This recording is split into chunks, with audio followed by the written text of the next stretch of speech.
It's a giant stone needle in the middle of Central Park. It looks ancient, and it is. This is not some modern art piece. It's an obelisk, a real Egyptian one. It stood in Egypt for thousands of years before it ever saw New York. Seeing it there makes you wonder how it got there. Why would such a thing be in a park so far from its home? The story is long and involves ancient pharaohs, Roman emperors, and determined Americans. It's a tale of power, diplomacy, and incredible effort. The obelisk we see in Central Park is often called Cleopatra's Needle. But that name is a bit misleading. Cleopatra had nothing to do with it. She was alive much later than when this stone was carved. This obelisk and its twin in London were made for a pharaoh named Thutmose III. That was way back around 1450 BC. Imagine that. This stone was already ancient when Cleopatra walked the earth. Thutmose III was a powerful ruler, a pharaoh, who built a lot and won many battles. He ordered these obelisks made for the sun god Ra. The obelisk started its life in a place called Heliopolis. This was a very important city in ancient Egypt. It was a center for religious worship, especially for the sun god. Heliopolis means city of the sun. The Egyptians believed the sun god Ra was born there. So building monuments there was a big deal. Obelisks were like giant prayers made of stone. They were always carved from a single piece of granite. This particular stone came from quarries in Aswan, far south in Egypt. Getting it out of the ground was a huge task even then. Workers used basic tools, hammers, and chisels. They probably used sand and water to smooth it. Then they moved it slowly across land and water to Heliopolis. It took a lot of people and a lot of time. Once it arrived, skilled artists carved hieroglyphs into its sides. Hieroglyphs are like ancient Egyptian writing and pictures. They tell stories, prayers, and list the pharaoh's achievements. The obelisk in Central Park has many of these carvings. They name Thutmose III. They talk about his victories and his devotion to Ra. Much later, another pharaoh, Rameses II, added his own carvings to the sides. He wanted to associate himself with the power of earlier rulers. So he put his name on it too. Obelisks were always placed in pairs, usually at the entrance to temples. They acted like giant beacons pointing to the sky, connecting the earth with the divine. They were symbols of stability, eternity, and the pharaoh's power.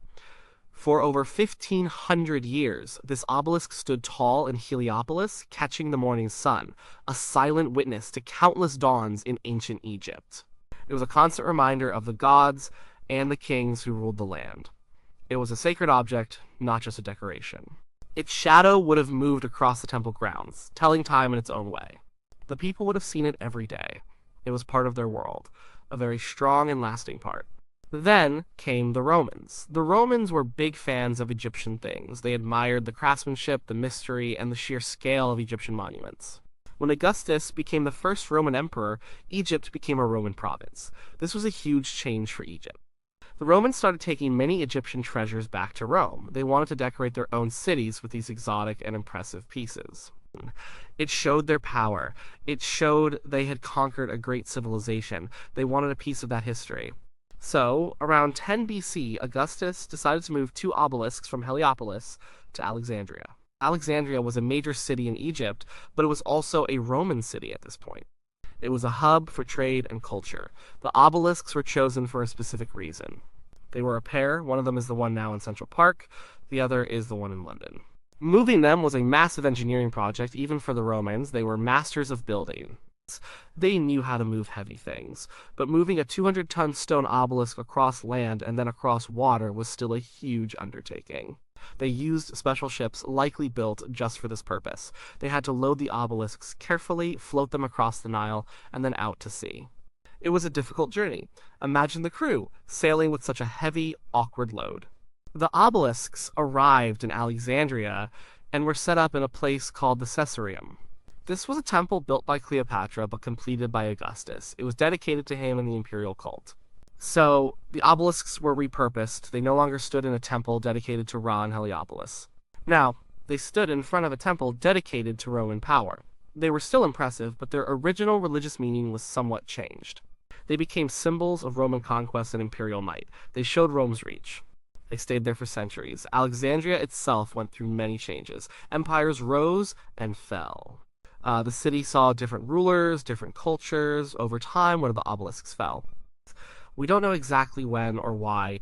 Maybe an earthquake, maybe the shifting sands, or neglect. It probably just leaned over and then toppled. It lay there buried in the sand and rubble for hundreds of years. The other obelisk, the one now in London, stayed standing, but the Central Park one was covered. The sand and time protected it in a way. It was forgotten by many, but not entirely. Its location was known. It just wasn't upright anymore. The area around it became a ruin. People lived around it, but the giant stone was just part of the landscape, a piece of ancient history half buried. It lay there patiently waiting for another change, another empire, another powerful group of people to decide its fate. It was a relic, but one that still held immense potential to impress. The sea air and the sand meant it was somewhat preserved, shielded from some of the elements that would have eroded it faster if it had remained standing. It became part of the scenery, a sleeping giant waiting to be reawakened. Fast forward to the 19th century. This was a time of great interest in ancient Egypt. People called it Egyptomania. The European countries and later America were fascinated by mummies, pyramids, and hieroglyphs. Explorers, archaeologists, and even just rich tourists flocked to Egypt. They wanted to see these wonders for themselves. They also wanted to own them. Museums were growing in Europe and America. They wanted grand exhibits, things that would draw crowds and show off their nation's culture and ambition. Ancient Egyptian artifacts were highly prized. At this time, Egypt was technically part of the Ottoman Empire, but it was largely ruled by its own leaders, called Khedives. One of these Khedives was Ismail Pasha. Ismail Pasha wanted Egypt to be seen as a modern, important country. He looked to Europe for inspiration. He built new infrastructure, canals, and railways. And he also wanted to make friends with powerful European nations. Giving them gifts of ancient Egyptian artifacts was a way to do this. He had already given one obelisk to France, which now stands in the Place de la Concorde in Paris. He gave another to Great Britain, which is the twin of the New York obelisk, and stands on the Thames embankment in London. So, the idea of giving one to America wasn't new. America was a growing power, it was expanding, building, and asserting itself on the world stage. It didn't have the same kind of ancient history as Europe, so acquiring a piece of truly ancient history, something as grand as an obelisk, would be a huge statement. It would show that America was a serious nation, cultured and connected to the great civilizations of the past. The American consul general in Egypt at the time was Elbert E. Farman. He was aware of the gifts to France and Britain. He thought it would be a great idea for America to have one too. He pushed for it. He approached Khedive Ismail Pasha with the idea. He argued that it would strengthen the friendship between Egypt and the United States. He also knew it would be a big deal back home. Ismail Pasha agreed. In 1879, he offered one of the Alexandria obelisks to the United States. Specifically, he offered the one that was still lying on the ground, half buried. It was an incredibly generous offer. But there was a catch. The gift was the obelisk itself. Moving it, shipping it, and setting it up would be entirely up to the Americans. And that was going to be a huge, expensive, and difficult job. But the Americans wanted it. They saw the prestige, they saw the historical significance, and they saw an opportunity to show off their engineering prowess and national ambition. The gift was accepted, and the planning began. It was a gesture of goodwill, yes, but also a strategic move by Ismail Pasha to earn favor, and a bold ambition on the part of the United States to claim a piece of the ancient world for itself. The stage was set for an extraordinary journey. The desire for a connection to ancient history, coupled with the national pride of a young, powerful nation, created the perfect conditions for this immense undertaking. Now came the hard part, getting the obelisk from Alexandria to New York. This was not like shipping a painting. This was a 200-ton, 69-foot-tall, solid granite pillar. In the 1880s, this was an almost unimaginable feat of engineering. The person who took on this challenge was a U.S. Navy officer named Lieutenant Commander Henry H. Goringe. He was a smart and determined man. He had a vision. First, they had to get the obelisk out of the ground where it had lain for centuries. It was a massive dig. Workers had to carefully excavate around it, removing all the sand and debris. Then, they had to figure out how to lay it onto a transport system.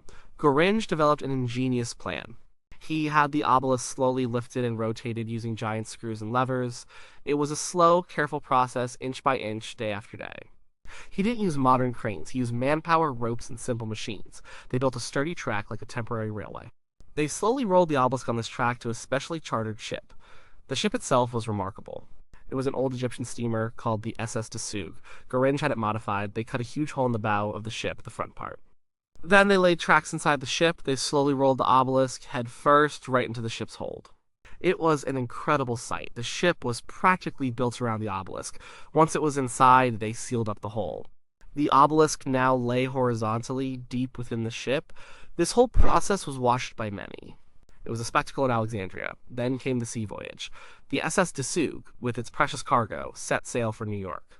The journey across the Atlantic was not easy. The ship was heavy and unwieldy with its massive stone passenger. They encountered storms and rough seas, but Gorringe and his crew persevered. They sailed around the Mediterranean through the Strait of Gibraltar and across the vast ocean. It took several months. Finally, in July 1880, the SS Desug arrived in New York Harbor. Its arrival was met with huge excitement. Newspapers had been following the story. People knew this giant piece of ancient Egypt was coming. But the journey wasn't over. The ship couldn't get close enough to Central Park. It docked at Staten Island. Getting the obelisk off the ship was another challenge.